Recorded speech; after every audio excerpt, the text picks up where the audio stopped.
pamoja ni mtu ambaye ana wivu na vitu vyote viitwavyo vya Mungu, kwa sababu neno la Mungu litakusukuma kumpenda Mungu na nguvu zako na akili yako, na pamoja na kusapoti na kuthamini chochote kiitwacho cha Mungu. Maana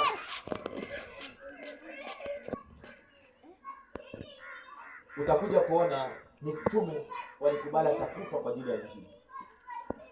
Walikubali kufanya kufa kwa ajili ya Injili. Kwa hiyo Roho wa Mungu, nimekuonyesha Roho wa Mungu alipokuwa anashuka ndani ya watu, alipokuwa anatenda kazi, alipokuwa na operate miujiza. Sijapata muda kuongelea Sauli. Sauli aliposhukiwa na Roho wa Mungu, yule mfalme Sauli aliposhukiwa na Roho wa Mungu akaanza kutabiri. Na alikuwa ni mtu wa kawaida, lakini Roho wa Mungu aliposhuka ndani yake akaanza kutabiri. Akajichanganya na manabii wengine akaanza kutabiri.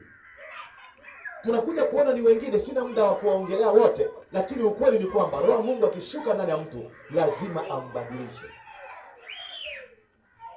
Bwana sifiwe sana. Sema amina nzuri. Na huyo Roho wa Mungu hapatikani kwa njia yote ile isipokuwa ndani ya moyo wako. Ondoa mawazo yaliyo mabaya, weka wazo lililo jema.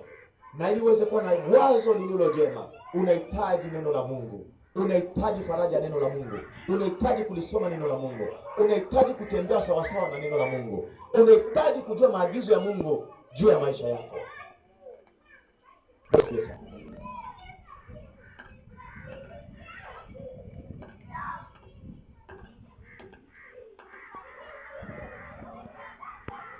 na pia nataka ya mwisho misingi kama mitatu hivi tumalize. Misingi mitatu.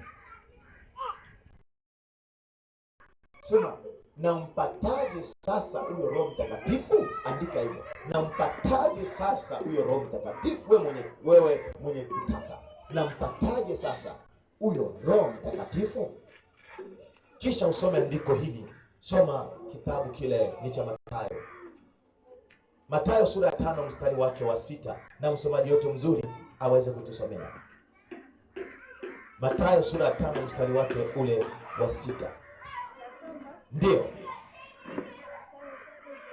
Ndio.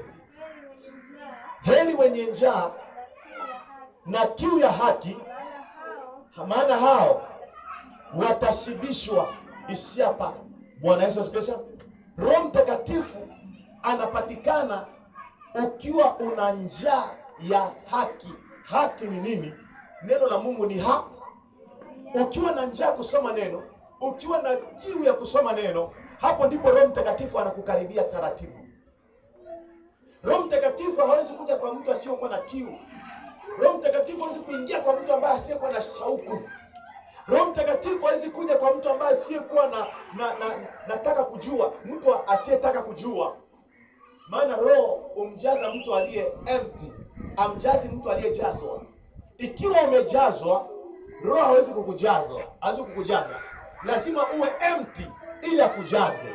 Katika namna nyingine, usiwe mjuaji mbele ya Mungu. Lazima mbele za Mungu uje useme mimi sijui. Roho Mtakatifu nifundishe.